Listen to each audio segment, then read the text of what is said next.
President, ladies and gentlemen, we're in for a wonderful treat today. We're here to celebrate and enjoy and learn from the year 2000 Albert Gordon lecture. This is a very distinguished lectureship of the Kennedy School.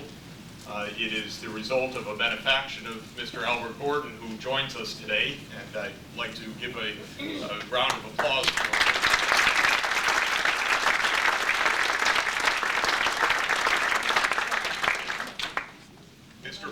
Mr. Gordon is a very distinguished alumnus of this university, class of 1923.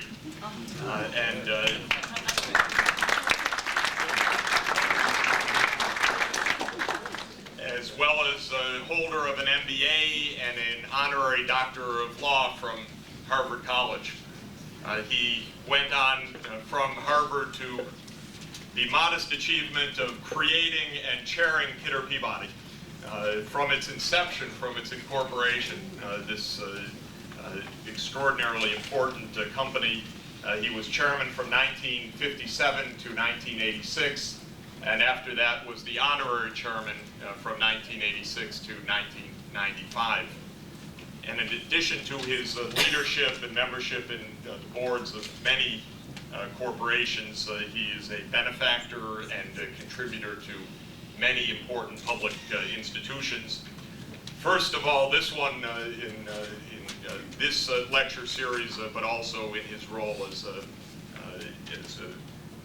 former member of the Board of Overseers, president of the Harvard Club of New York, and other leadership positions, director of the Council on Foreign Relations and on the board of Sloan Kettering Cancer Institute. We're just delighted and thrilled that you have made this possible. This has been a remarkable lecture series.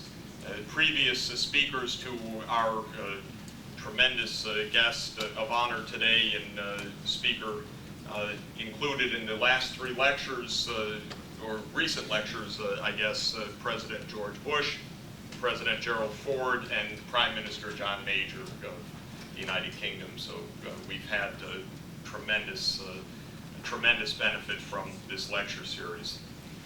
And today we're really in for a treat because we're in for the chance to listen to a leader of remarkable distinction in many ways. We have been learning from him for many years, but particularly enjoying and benefiting from his company in the last couple of days while he's been visiting Harvard. I have to tell you, this man is a very quick learner, first of all.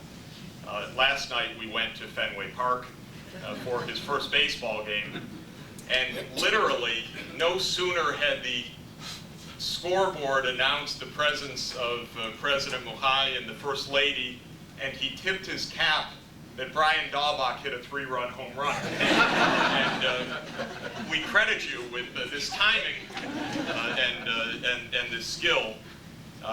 It's a skill that President Festus Mogae of Botswana has bestowed upon his country for a very long time. Those of you who study international development or know Africa know that Botswana is a remarkable case. It's a case study for us of a stable, multi-party democracy in sub-Saharan Africa, a democracy that works and that delivers the goods. It's been one of the fastest growing countries in the world and the fastest growing country in Africa for a long time.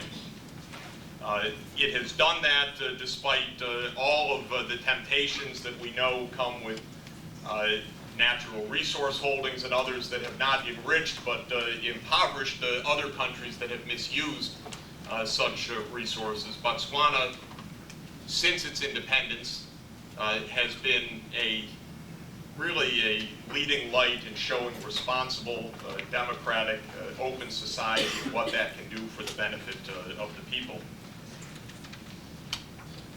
Our speaker today, the Honorable President of Botswana, has been president for 2 years, but he has been an economic leader, really the economic leader in the country for 2 decades. He began, after receiving his secondary school education in Botswana, going for a degree with honors from Oxford University in the famous Politics, Philosophy, and Economics program, graduating with honors, and then getting a master's degree in international development from Sussex, another famous center for international studies. Then returned to Botswana and has served in virtually every economic leadership capacity in the country, representing the country in international institutions, being first staff and then senior staff in the finance ministry, then governor of the central bank, then finance minister and vice president, and as of 2 years ago, president of Botswana. So he's really been there, and he can really tell us what we need to understand as a school which aspires to teach leadership in democracy, which is the essence of the goal of the Kennedy School. We have a leader in democratic Africa who's made it work, and we therefore, we have come to see in the last couple of days, and I'm sure will benefit today from a man of extraordinary vision, leadership, eloquence, clarity, and logic of thought. It is really a great honor for us to have you here, Mr. President, and it's a great honor for me to be able to present you as the year 2000 Albert Gordon Lecturer.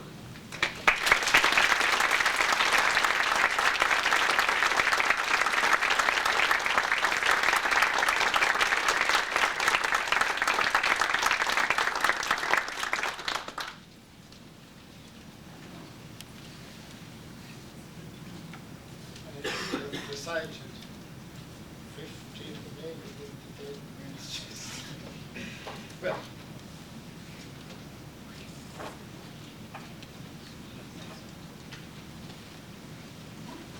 Mr. Albert Gordon, distinguished ladies and gentlemen, I am delighted and honored to be given this opportunity to address you this afternoon. About the African continent. Topical issues on Africa by both the international community and Africans themselves during the last decade have been political and economic reform and the fight against corruption. These 3 topics embrace almost everything that can be said about Africa today. Political reform embraces the introduction of multi-party democracy, free and fair elections at regular intervals, freedom of expression, including a free press, respect for human rights, including women's rights, respect for the rule of law, transparent and accountable government. Economic reform has been interpreted or understood to include structural adjustment to achieve economic transformation, financial stabilization, including stable exchange rate policies and liberal foreign exchange practices, liberalized trade policies and practices which encourage efficiency through competition and international trade were also seen as necessary. Appropriate and stable macroeconomic policies and prudent and accountable financial management were demanded by donors and acknowledged by us, the Africans. The necessity to fight or prevent corruption, especially in public political life and economic life, was seen as, and still is, perceived as a concomitant and logical corollary of political and economic reform and transformation. Thus, elements of these requirements have constituted the conditions or conditionality attached to World Bank and IMF-sponsored reform programs. As the conditions imposed by the bank and fund are largely dictated by the larger and richer shareholders of these institutions, the respective roles of the bank and fund, and indeed of the major donor or creditor countries themselves, have been blurred. So has been the distinction between political and economic conditionalities. We Africans acknowledge that the absence of democracy, good governance, and efficient economic management in the 70s and 80s led to the current negative image of Africa, sometimes nicknamed Afro-pessimism. There has therefore been mutual agreement between Africa and the international community on the necessity to transform Africa's performance and image. However, the implementation of the transformation or attempts at transformation has generated a great deal of controversy. One of the issues on which there has not been agreement has been the role of debt relief in all this. Yet, I am going to contend, and later I will debate and argue with you during question time. I am going to contend that slowly and yet surely, Africa's painful past of dictatorships and economic stagnation is coming to an end and giving way to more democratic dispensations and economic growth, however modest initially. In the 1990s alone, millions of people went to vote for the first time in South Africa, Namibia, and Mozambique in elections that were free and fair, building a common foundation on which democracy will take root and flourish. Even African nations still mired in civil strife and authoritarian rule realize that they, in the words of former President of South Africa, President Mandela, are the skunk of the world and need to redeem themselves. One of the central features of African economies that African leaders must address is, of course, the high prevalence of poverty. Governments must enact appropriate economic and social policy measures, including the strengthening and granting of independence to central banks and the judiciary and the media.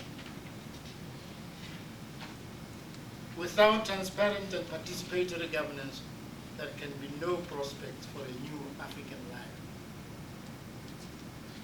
At the same time, we know that Africa's problems cannot be resolved in one day, nor in only one way. Today, I will focus my attention on just one of the many impediments that African countries must overcome in their march towards a new life, a life in Africa's century, as we would like to call the present century. I will express my perspective on and concerns about African debt in the context of democratization.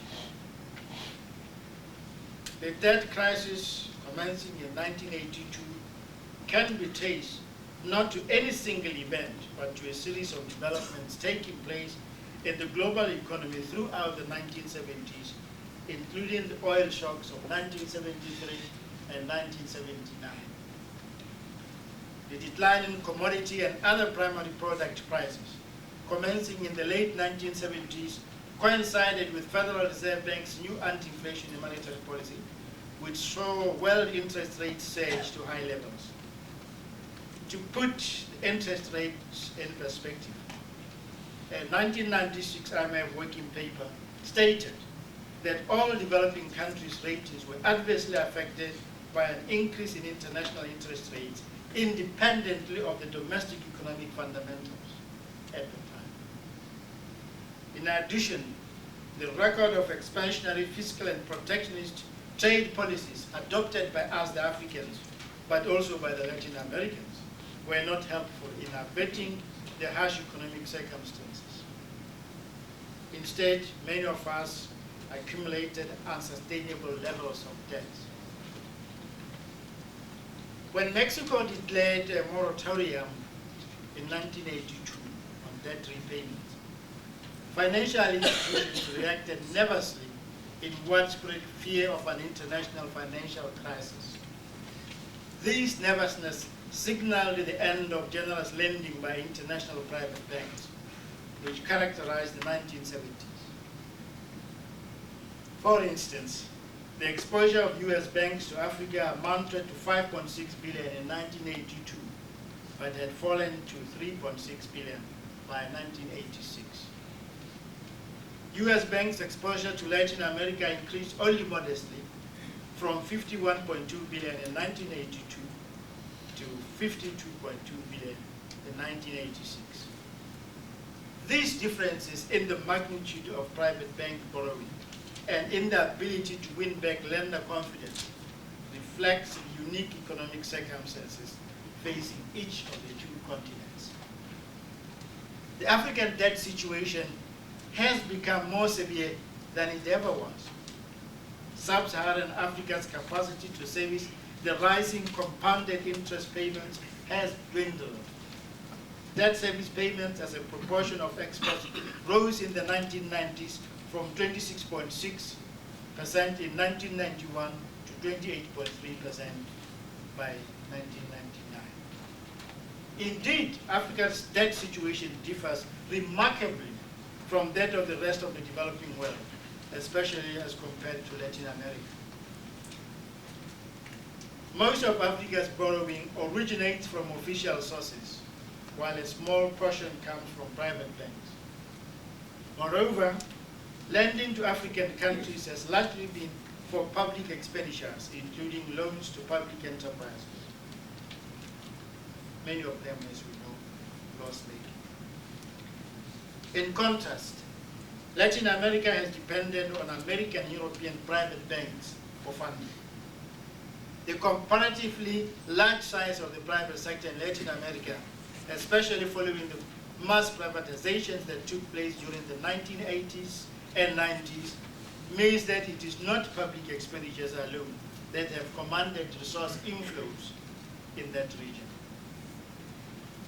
It is the large magnitude and close linkages to American and European private banking systems of the Latin American debt, now amounting to about 750 billion, that has in the past prompted greater nations and organizations to respond more decisively and effectively to the South American debt situation than to the African debt crisis.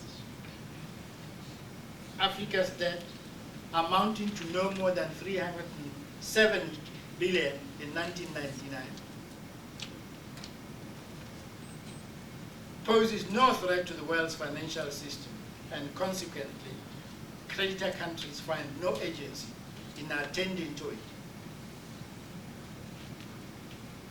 Precisely because Africa's debt is relatively this small, it should be easy to write it off. So say the international community, including many people here in the United States. It is evident that in the absence of a significant influx of foreign direct investment and portfolio inflows, the current levels of bilateral and other grants fall far below what may be required to free indebted African countries from a vicious debt management. Meanwhile, many indebted countries must redirect resources away from education, health, and infrastructure development towards debt service payments. For instance, Zambia, my neighbor, spends more than 30% of its total government revenue on debt service.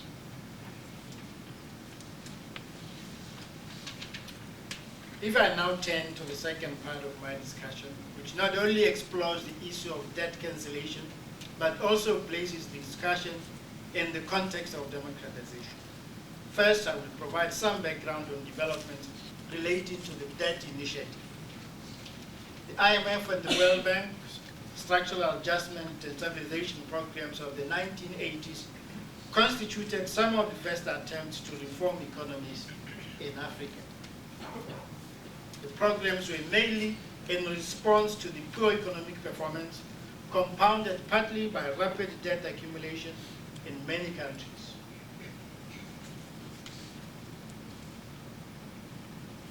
outcome of the programs has been extremely varied, reflecting the wide divergence of circumstances between countries over time, as well as varying degrees of commitment of authorities themselves to the reform and restructuring measures included in the programs.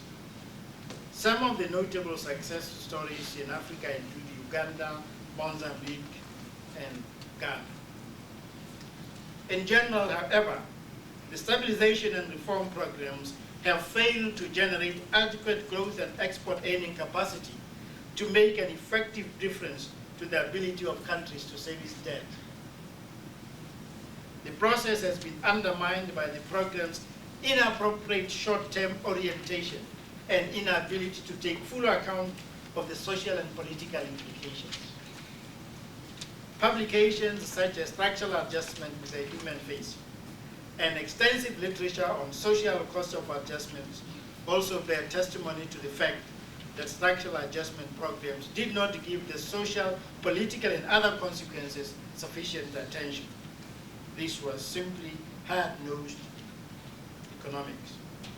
I am able to state this blatantly and categorically because I rely on the authority of Harvard professors.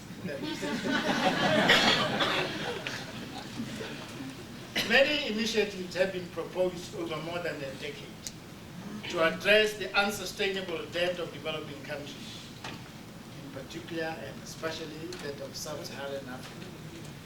Well known among these were the Baker Plan, the Brady Plan, the 1988 Toronto terms, the Trinidad and Tobago terms, and the more recent Colonial Initiative of June 1999.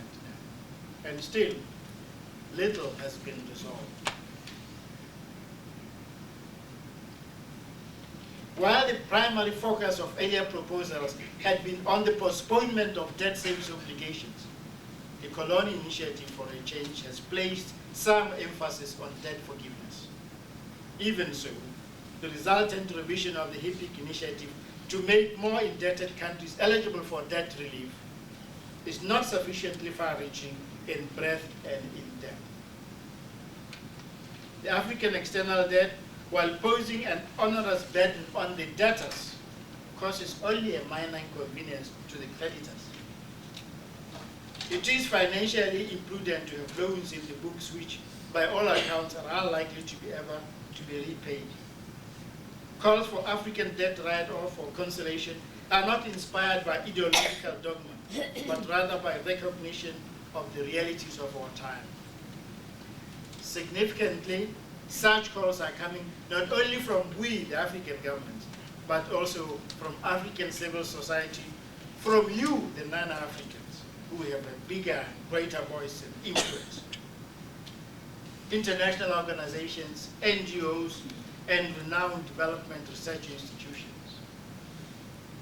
Yesterday, His Holiness Pope John Paul II added his voice to the call for cancellation of third world debt for third world's place Africa. I must confess that I myself have always thought of some debt cancellation, but did not say so because I thought I would be guilty of wishful thinking. But now that Harvard professors also say so, I dare say so. Because I want to belong in the same group with the Pope.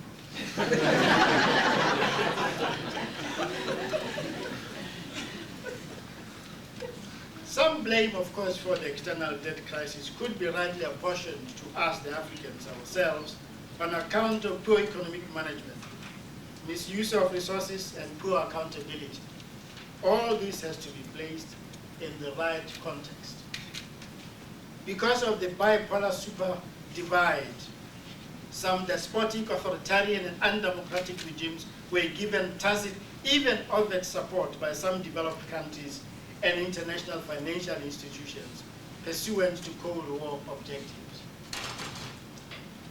And of course, we all know that ill-gotten wealth from Africa was safely stashed away in some of the safe havens in major international banking centers.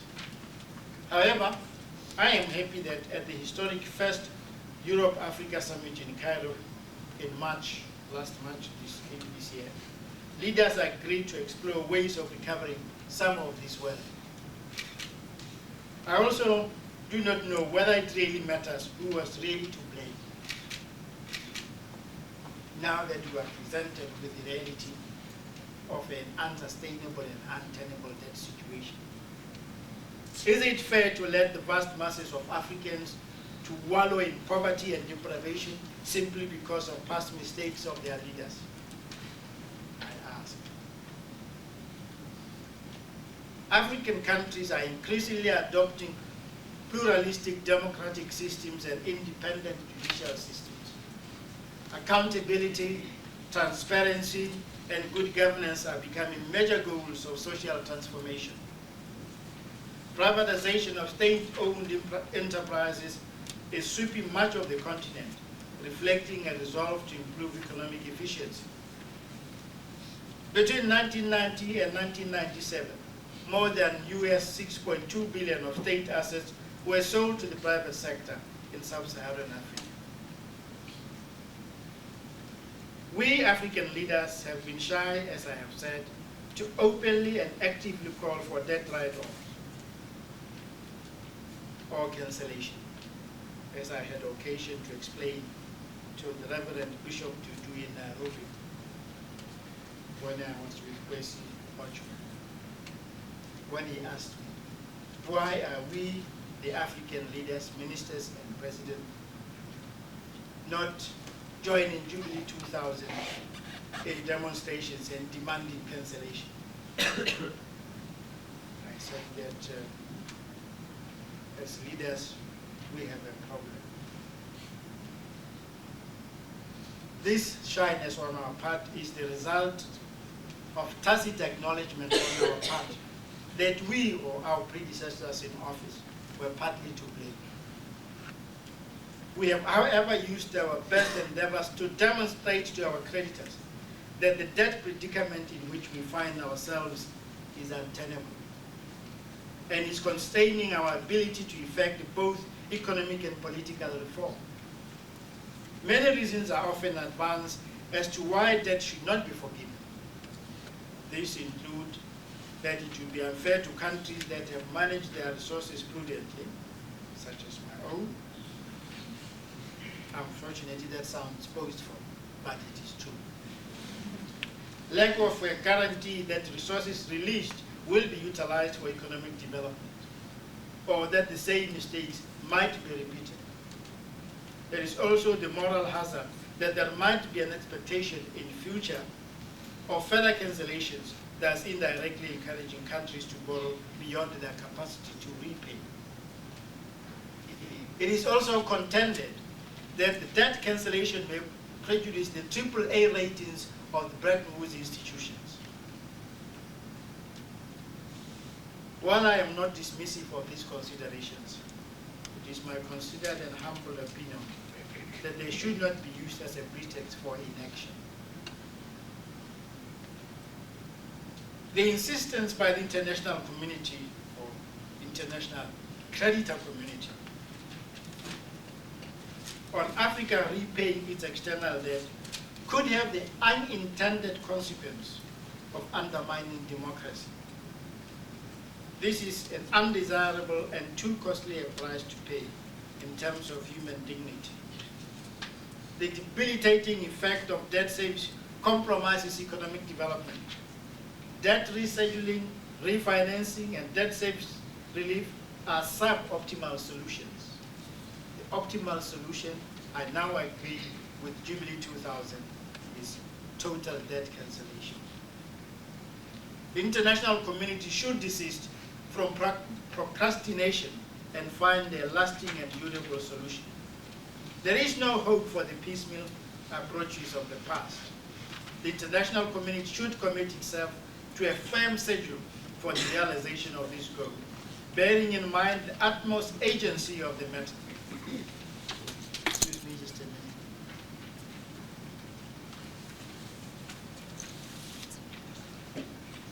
Having appropriated that liquid asset, I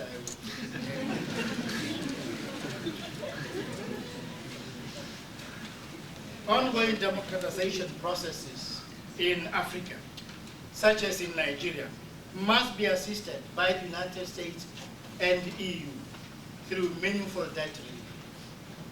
Continuing democracies such as my own country and Senegal must be endorsed by being assisted to fight disease and also help us continue to fight corruption. However, Africa's new resolve towards democratization amounts no more than a realization of a universally shared vision for a continent free of conflagration and economic hardship. The new Africa is a manifestation of common aspirations shared not only by African people, but also by all people in all continents, regardless of their nationality or creed. It is heartening that the whole world is passionate about the democratization of Africa. It is my view that this passion can be translated into tangible action, which is so desperately required to cement what has been achieved so far. Today, we must raise our voices to creditors and the world at large and cry out our concerns about the fragility of the foundation on which African democracy is being built. While democratization requires all stakeholders to nurture the emerging democratic institutions, solidifying them and creating a climate conducive to their further development, we find that instead the debt burden is working against all attempts to enhance the democratization process. The onerous debt burden is not simply a fashionable scapegoat for Africa's problems, and we have never said it is only the outside world that is to blame. We accept squarely that we are, or used to be, part of the problem. But now we are and want to be part of the solution. It is indeed a major impediment to the strengthening of democratic institutions. According to the World Bank's World Economic Outlook, Africa paid out about $35.7 billion in 1999 in debt service to creditors. That is a substantial transfer by any standards. These cash flows represent resources that could have been channeled towards the development of human capital in Africa. In terms of budgetary crisis, it is the social sectors that bear the brunt of expenditure cuts. Therefore, delivery of health services, clean water, education, safe environment, and social safety nets are seriously compromised. All these are pivotal to the fight against HIV/AIDS, malaria, cholera, and poverty, etc. Most regrettably, the hardest hit members of society in these expenditure cuts are the vulnerable groups, such as children, women, and other disadvantaged groups. It is said that many people around the world live on less than $1 a day. I never stop being amazed at breakfast, how when I order breakfast, in one plate they bring me meals that should be enough for lunch and dinner together. This is not enough. That is the $1, not what happens, but the $1. It's not enough for adequate nutrition and the basic necessities of life. Consumption is therefore in Africa at unacceptably low levels for normal, healthy, and productive lives. Economic growth is a function of the level of investment. Africa has received pitifully low levels of foreign investment, which is accentuated by the low capacity to export and earn foreign exchange for importation of capital equipment and essential inputs. Resources released through debt cancellation can contribute towards increased investment and building the productive capacity of African economies.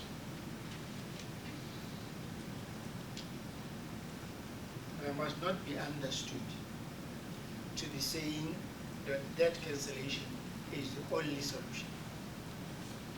to be saying that in logical theory it is a necessary and a sufficient condition. What I'm contending is that it is not a sufficient condition, but it is a necessary condition in terms of logical theory. Democratic dispensations are judged on the basis of government performance in the delivery of social services to the people. To the extent that resources presently utilized for servicing external debt can be utilized for provision of improved social services, more stable government and social order are likely to result. Furthermore, some of the problems already mentioned, for example, environmental mismanagement, could transcend the borders of individual countries and cause regional or even global instability. In this regard, it is right and proper and appropriate that the United States government considers that the global HIV pandemic is a threat to its national security. I'm glad that you, Americans, realize that. Proceeds from debt cancellation, if used effectively, have immense potential to contribute towards a conducive environment for stable policies and economic development. More importantly, many of the social ills such as poverty, hunger and disease, unemployment, environmental pollution, and social unrest that the world community so much deplores can begin to be addressed in earnest. A lasting solution to the African external debt crisis would be a concrete manifestation of creditor countries and organizations' commitment to solving a major African problem. It would promote goodwill between Africa and the rest of the world, increase collaboration, and dispel Afro-pessimism. It would restore Africa's creditworthiness and contribute to the creation of a viable investment climate and put Africa in the mainstream of global economic development. Given the interlinkages of our economies, the rest of the world would gain from Africa's prosperity and realization of its full potential. In conclusion, it would be remiss of me and on my part if I did not recognize that many creditor nations and organizations have been supportive of African development. After all, it was at this very institution, Harvard, that Winston Churchill proclaimed that the price of greatness is responsibility, and reminded his audience, and I quote, "Let all of us who are here remember that we are on the stage of history, and that whatever our station may be, and whatever part we have to play, great or small, our conduct is liable to be scrutinized, not only by history, but by our own descendants." End of quote.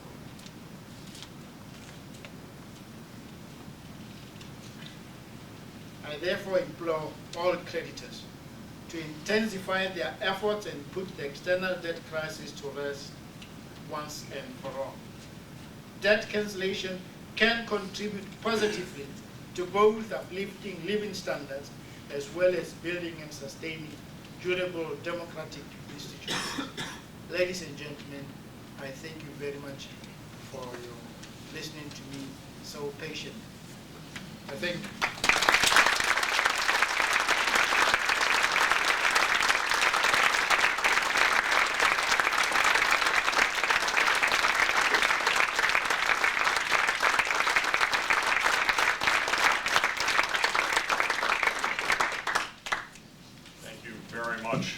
For that very powerful message, and we will ensure that it does go far and wide from here to our friends in Washington and elsewhere. Words from here sometimes have that good fortune, and a couple of years after Winston Churchill spoke, George Marshall spoke about his ideas for a plan for reconstruction and development for Europe. Your words are very powerful testimony to the need and urgency for such a plan for Africa. It's been thrilling for us in the past year to greet you and other democratic leaders of Africa. We had President Obasanjo of Nigeria here recently, President Mkapa of Tanzania, and of course President Mandela at the founding of our center a couple of years back. And the message from all of the leaders was that Africa is democratizing, that there is such great prospect ahead, but to help and join in that. And we will do our best, Mr. President, to join you in that task. We have, fortunately, time for discussion and questions, and so I invite participants to come to the mics. If you would please identify yourselves. The one main thing that we ask is that you try to add a question mark to the end of your statements, if they are statements. And the other thing we ask is that you try to be brief so that everybody can have a turn. So could I turn to you first? I'm Dr. Angela Wong. I'm originally from Uganda. I'm presently at HIID. The question to you, sir, is do you believe in total cancellation of debt for Africa, including countries such as Kenya, such as Zimbabwe, countries that are at war or under civil war, like Congo or Burundi? And the second question is specifically for Botswana. What is the total external debt of Botswana? And what is Botswana doing in terms of ensuring that any money that is released from debt cancellation goes towards social services?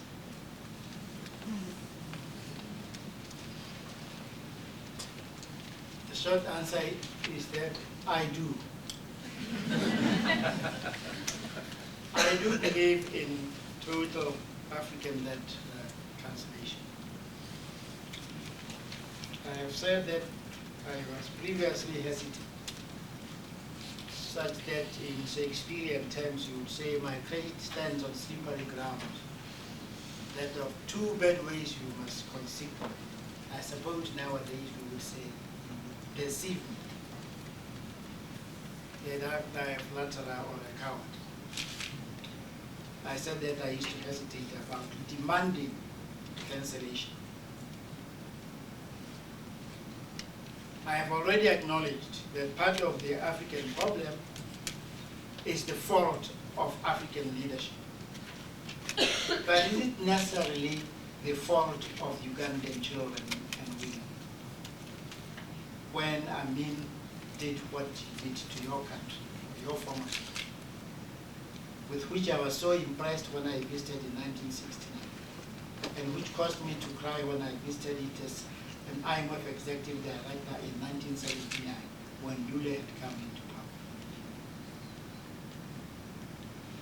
If we don't forgive those debts, on the grounds that the governments may be involved in certain misadventures, what about those people? I'm not saying that a carte blanche, a blank check should just be given to us.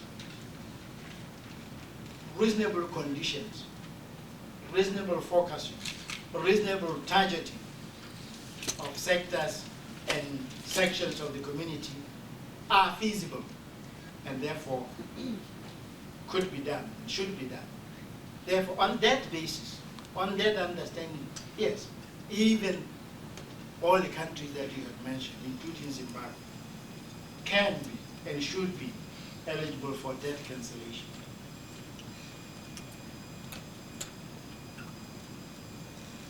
I regret the apparent loss of or breakdown of law and order in Zimbabwe. I do not understand why the Zimbabwe government and the British government had not agreed previously, such that those people who have a legitimate grievance about land could have been told that they should not take the law into their hands, and that the two governments will discuss and see how more land could be acquired for their benefits. That did not happen, which is unfortunate. But I don't know whether a country like Zimbabwe which like Botswana is affected by HIV/AIDS, in which malaria is endemic, in which UNICEF is struggling to vaccinate the children, whether the efforts of WHO and the efforts of UNICEF should not be supported by creditor nations and institutions, in spite of what is happening in Zimbabwe.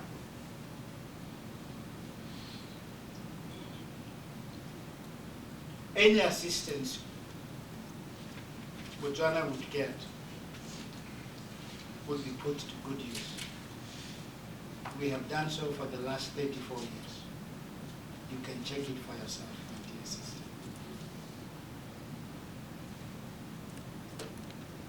Education, for the last 15 years, education and training absorbs 25% of our national budget. Education alone, not education and health, just education alone. Education is free from the first year to university in my country. But more people still are asking for more. And so, any additional resources that become available would be put to good use fighting disease, fighting malaria, and expanding educational opportunities, including sending our prior test students to Harvard University. Thank you. My name is Chinyeze Chijoke. I'm a Nigerian undergraduate student here at Harvard. 2 weekends ago, Mr. President, the IASA, which is the International African Students Association, had their annual conference here in Boston at 3 different schools. And our keynote speaker, who's actually here, Mr. Obiageli Ezekwesili, suggested that debt relief ought to be tied to a campaign to recover embezzled or otherwise unethically expatriated funds from Africa. Now, I wondered whether these two campaigns are something you thought could be viably connected, on whether you would recommend a joint campaign, whether those two issues are something that ought to be connected.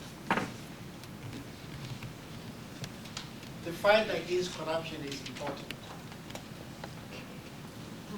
And any debt relief to African countries would have to attract appropriate conditions as applicable in that specific country.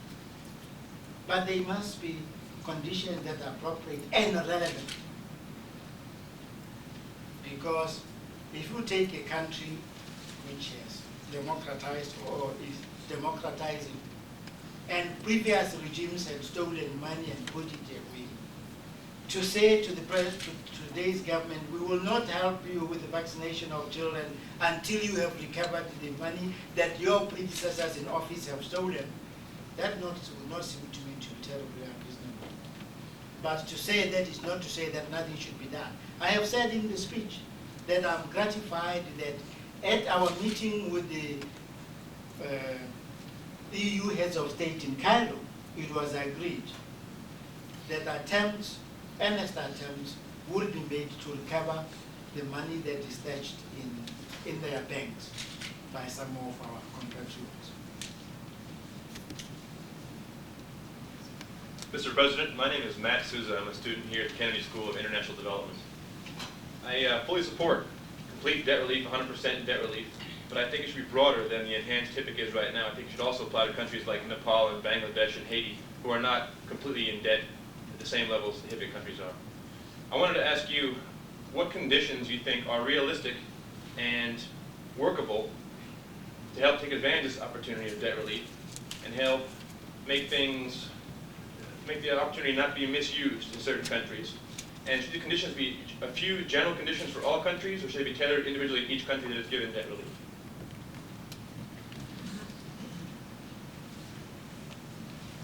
It seems to me that there will be conditions of general application, which are principles. We could say, in every case, we will want the debt relief to be used for further development. In some cases, in some countries, you could specifically say it would have to be used in the health sector. In others, you would say in education and or health. And in other cases, whatever it would be appropriate to the conditions of that country. I have said that conditionality is necessary. Conditionality is necessary. It is the quality and content of the conditions and their relevance to the situation that is important. But otherwise, conditions are indispensable. Thank you. Thank you. You mentioned President Buhari was a participant in a summit last week in Abuja, Nigeria, where 18 heads of government in Africa said that the conditions they wanted were to help fight malaria.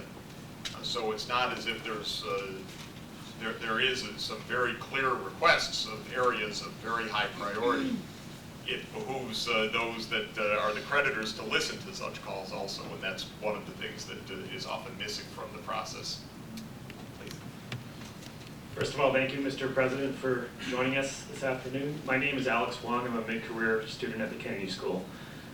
I want to continue on this conditionality. A few weeks ago, we had a panel of professors, including Professor Sachs, speaking about the IMF and debt. And one of the comments made possibly was, regards to conditionality, having a 3-year checkpoint to see how well the African countries have managed since the proposition of debt relief was made. My question is, who do you think, as far as the mechanism to monitor that, would do that? Would it be the IMF? Would it be an intergovernmental organization? How would that mechanism be enforced, the conditionality which you've just spoken about? The questions don't get easier. If it is the IMF or World Bank giving the debt relief, I think they would tend to want to administer those conditions. And according to me, it would be reasonable. But the conditions would be based on universally agreed principles, forecast and targeted to certain cycles. I would prefer that, yes, international financial institutions should be the ones to administer those conditions, including the UNDP perhaps, rather than national governments. My own experience, and I will have to drop my voice, is that your government is more liberal than your Congress. And I would fear, I would treat with trepidation any conditions which would have to be administered or subject to frequent renewal by your Congress.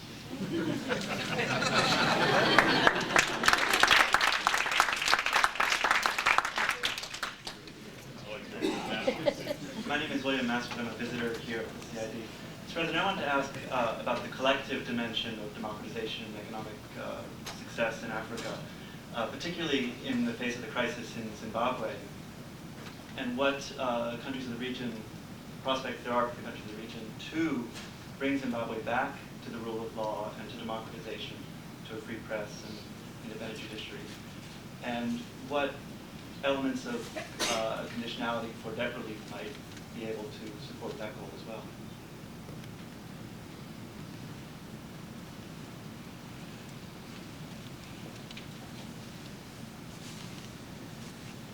You will have seen in the press that President Chisano,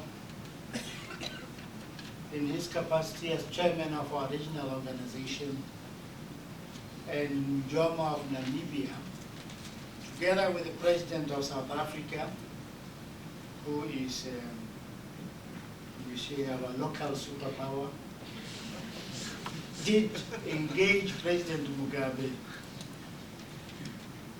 on these issues. And their considered opinion was that whatever advice we tendered to President Mugabe had to be done in the way that they did it. They are, and we in the region, are constructively engaged with the Zimbabwe government on the developments in that country which we regret. But you will realize that whatever is happening, at least the press is still free. You might say it's been persecuted, but it's free and fighting. The judiciary, as of today, is still free and fighting. And they only need, perhaps, to be assisted. And I have said that I don't think anybody in Africa, any government, is so unreasonable that they would refuse assistance simply because there are conditions attached to it, if they are reasonable conditions. I would hope that the creditor institutions and creditor nations should know that even poor men have human egos. If you deal with a person, don't try to humiliate him. Try to show how wrong he is without letting him gain a perception that you are trying to humiliate him. On that understanding, I support the reasonable conditions. And I say it would be irresponsible to give us any form of assistance without appropriate conditions, which are targeted to agreed universally approved objectives. My name is Tanya Putnam, and I'm a student at Harvard Law School. And I wanted to ask, what is your government's policy towards encouraging new forms of economic development in the region, like ecotourism, and in particular with Namibia? And the second part of the question is, what are your intentions for implementing the International Court of Justice's recent decision for establishing an international zone around Kasekei-Sududu Island in the Caprivi?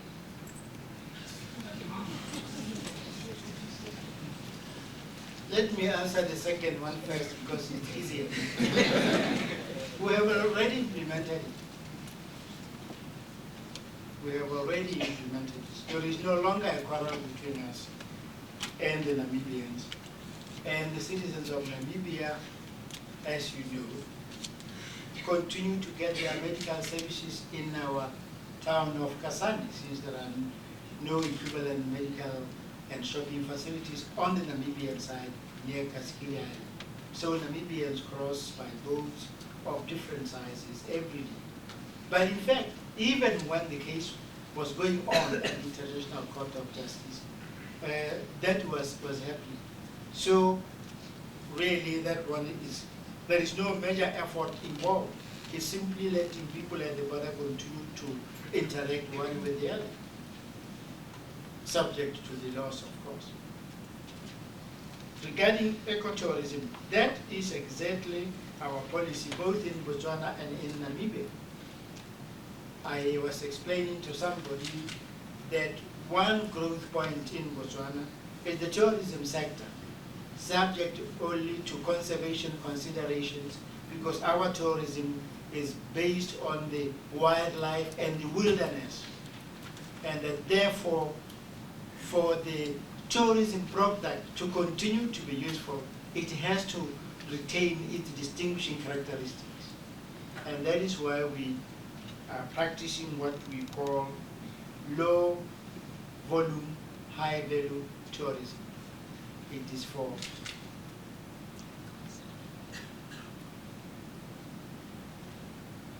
conservation reasons that we are doing so. It is in the logic of circumstances that it should. Because once, if it becomes degraded, then it ceases to be unique and it ceases to be attractive to tourists. And you yourself do not want to go there. So it's called enlightened self-interest. I'd like to thank you for being here today with us, Mr. President. My name is Brent Dusing. I'm an undergraduate at Harvard. I'd like to ask you about, let's assume that debt relief is accomplished and you have these resources available to use. I'd like to ask you about AIDS policy.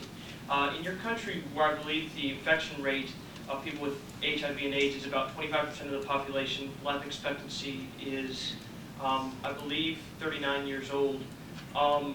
what specific policies would you begin to implement to combat AIDS? Is it to the point where a triage system is necessary, where you only administer basic amenities to those infected with HIV and AIDS, and you devote the majority of your resources to prevention?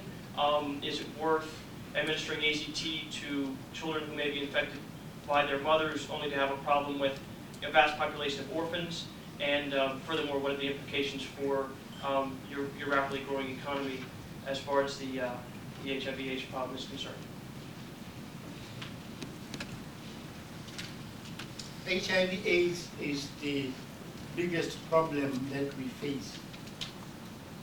Regarding the statistics, your guess is as good as mine. Maybe it's 25%, maybe it's 35%, maybe it's 25%. What does it matter? It's too much. We cannot afford to lose the number of people we are losing to the pandemic. What we are doing, several things all at the same time. We accept that as of now, AIDS is incurable. So we are concentrating on our efforts on prevention. We have formed institutional arrangements. For instance, at the national level, there is an AIDS committee consisting of all sectors, people from the private sector, from the unions, from businesses, from the government, from the churches, from NGOs, and that committee is chaired by me. And underneath us, there is an executive committee called the National AIDS Executive Committee. I think ours is called Cancer. And they are in charge of the operational programs.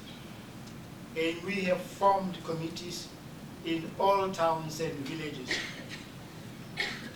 And they give talks, they give lectures, they visit schools.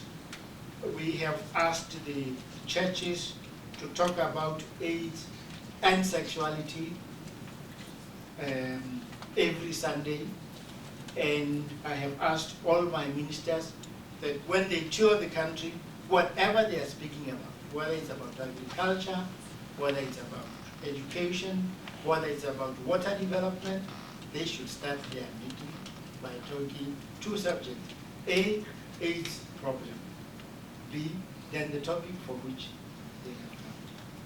That's what we are trying to do. We have instituted the program of supplying AZT to expectant mothers and their children, those who agree for the agreed time. Our main problem right now is the mothers agreeing to be tested so that they can then be counseled.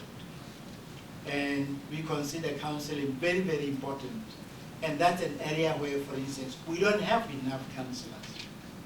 And we can do technical assistance in this area.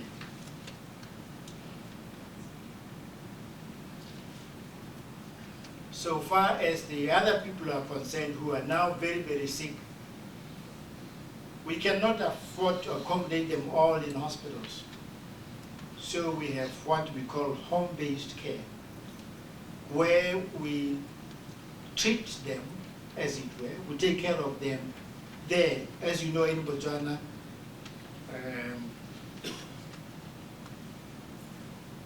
health is free. Consultation fee in a government hospital, it's 2 pula, which is what, 50 American cents, or 40, just under 50 American cents. And that entitles you to medication and to hospitalization, including referral to a South African high-tech clinic. And I don't think it's sustainable, in my view, the generosity with which you dealing with our people. I think it's humane and it's very popular. The people think the government is very good. I don't think it's sustainable. But anyway, for some other time. Regarding the AIDS patients, we supply them with all the, with food, because we find that nutrition is also useful.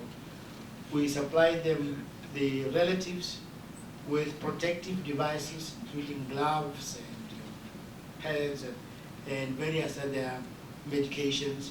We have recalled all retired nurses to become AIDS counselors to families who have AIDS patients. And we pay them a nominal figure.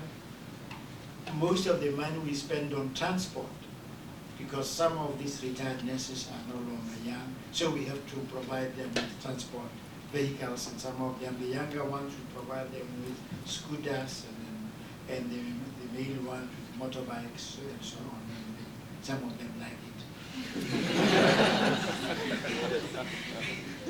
So, and we are treating it's only the patients that are already very ill that to whom home-based care applies. The other patients, certainly the other opportunistic infections, we treat them with some success. So that's what we are doing. I don't know, I forget, what else did you say? I was asking, well, I asked about a triage system, I guess, which you did kind of allude to, where you just administer minimal medication to the very sick, and then you let the rest go. And then the only other thing that I would ask is about the Ugandan model that did actually encounter some success, if you feel that that's applicable to your country. Yeah, I don't know what you call it Ugandan success, but we consult with Ugandans very closely, and we recruit. They have a few more personnel than we have, and therefore we recruit a great many people from Uganda. And we consult with them very closely in our programs, and we exchange notes on what is happening and what could be done and so on.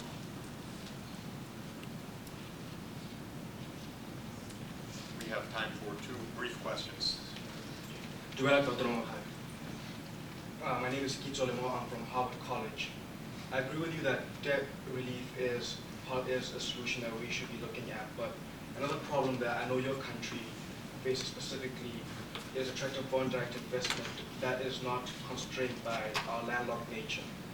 What strategies is your government outlining to attract foreign direct investment that will not be constrained by our landlocked nature? I know we've seen Owens Corning and Hyundai failing in the last few years.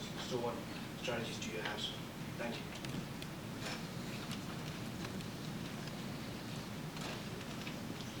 Regarding private foreign investment, we have established what we consider an enabling environment for private sector development. We have abolished all exchange controls.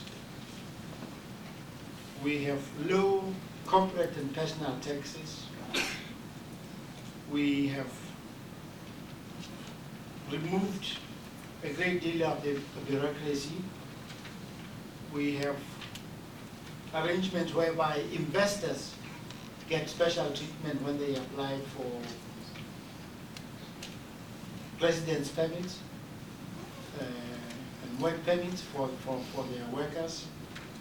And then, as you know, we have abolished visas for most people, for almost everybody from rich countries. It's a pity you sometimes have to do things like that, begin discriminating among people, which may be a sin in heaven.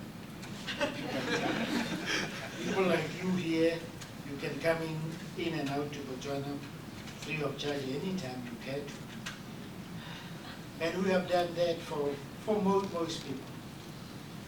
We have done other things which, some of which I don't think are still very sound. We actually subsidize unskilled labor for the first 5 years. because we think that the foreign investor will come in, hire our people and train them, and we reimburse his training costs. And certainly we reimburse 80% of the unskilled wage costs for the first year and also the second year, and then it diminishes until the 5th year. We pay only 20% and then he's on his own. Regarding Owens Corning, well, Owens Corning did get a $100 million project. I don't think the landlocked nature of our country had anything to do with Owens Corning not making money. After all, they were manufacturing on the spot, and their glass reinforced pipes are so light to carry. So transportation was not a major consideration for even in their operating costs. I think Hyundai or Hyundai, whichever is the correct pronunciation, I think the sponsors had too many irons in the fire, as you know, and they weren't passed because they fell foul of the authorities, first the authorities and then the creditors in South Africa, not those in Botswana. But once the South Africans had triggered foreclosure operations against them, of course their Botswana operations had to pack up too. I don't know whether there is a strategy for stopping inefficient companies from going back. And the final question. You, sir. Sir, thank you for being here. My name is Saif Shah Muhammad. I'm a student at the college. I wanted to ask about the Botswana Civil Service, which has a very good reputation for being quite efficient. And what specific measures had Botswana taken to either keep away the threat of corruption from the civil service or remove corruption from the civil service? And how are if there were any specific measures, are these measures applicable elsewhere in Africa?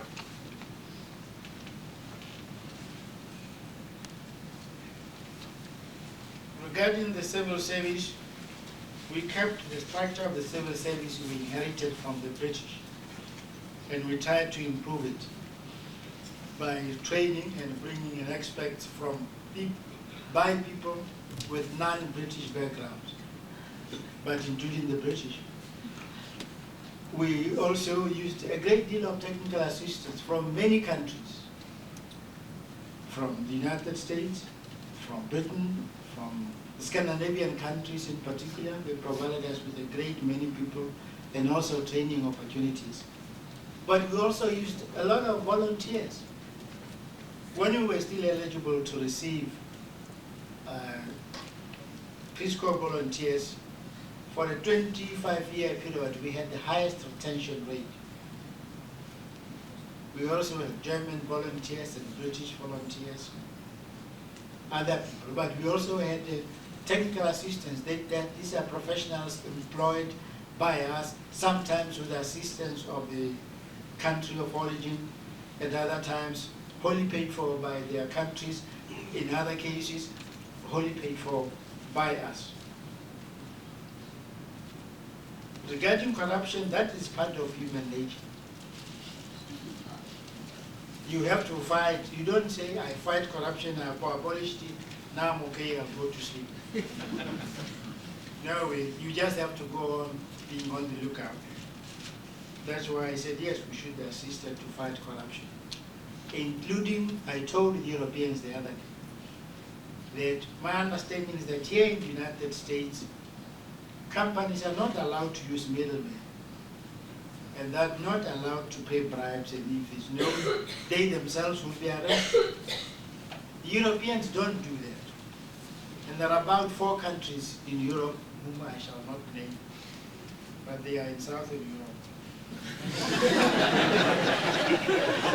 whose companies have practices that are peculiar to them.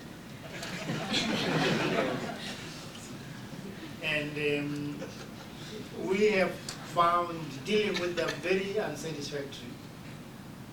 Because, for instance, they normally would come in lowest in a bid. When you invite bids, they would come in lowest, and after you have compared the things, examined the things, and then they would be seen to be the lowest bidder, and they get the contract. But when they got the contract, the day they get the contract, they start negotiating changes, giving explanations that they didn't expect a certain type of rock. And so you will litigate and go to arbitration, win the first one, win the second one, compromise on the third one, and so on. And we think that their governments, those European governments, should help us to have those companies behave better. We have established a directorate called the Directorate on Corruption and Economic Crime, which is supposed to investigate all and everybody. People, civil society are free to brief these people on an anonymous basis and in confidence. And they publish reports of the number of tip-offs they received, how many they have investigated, how many they found there was something plausible, how many there was actually something serious, and others which have proved to be baseless.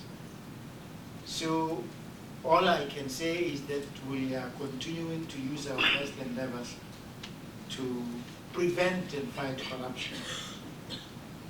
We have a free press, a free judiciary. The people are encouraged by the anti-corruption agency, by radio talks and publications, by lectures, by seminars, being explained to the people that they are the payers of corruption. If they connive at corruption or abet it, it's not just the government, because the government is not a businessman. It is their money that will be used to pay the corrupt people. And that the people who pay bribes normally don't lose. They recover it from the government in another way. And so we try to educate our people that way. But as I say, human nature is human nature. You have just to go on fighting. So I cannot say that we have conquered. I am told a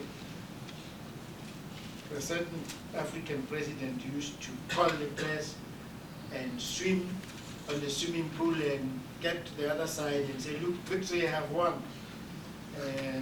So we can't say that. That we are just continuing to fight corruption.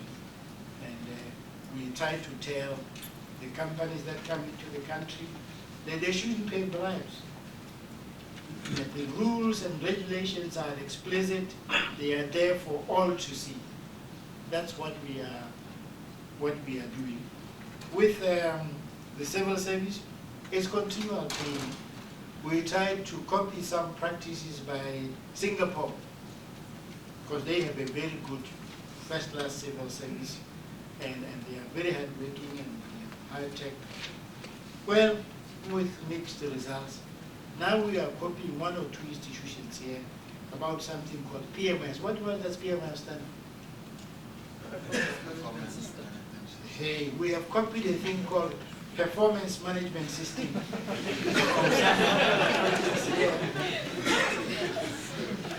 So first, we, the cabinet, went to school on this thing. Then last month, it was the members of parliament. But of course, the civil servants had educated themselves first, because they always want to feel superior to us. So we were the last to come in. But the arrangement is that at the beginning of the year, head of government departments are called permanent secretaries. They will have to agree with each of the departments under them, performance targets for that year. And certainly all senior officials have to agree that, and they will sign the target for that year. And at the end of the year, they're going to have to account why they were not able to meet their target. I'm told even we politicians are going to be required to do that. How we're going to do it, I don't know. But we have said, yes, we will do it.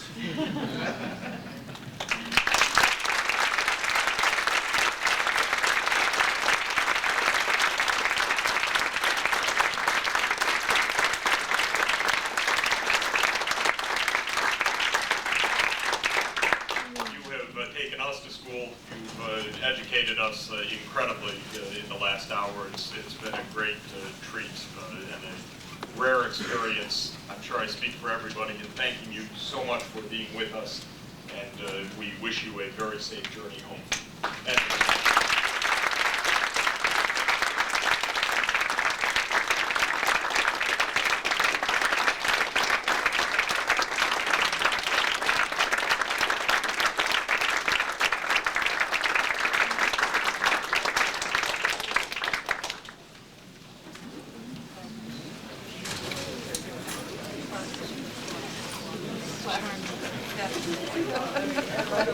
Driver subsidized. I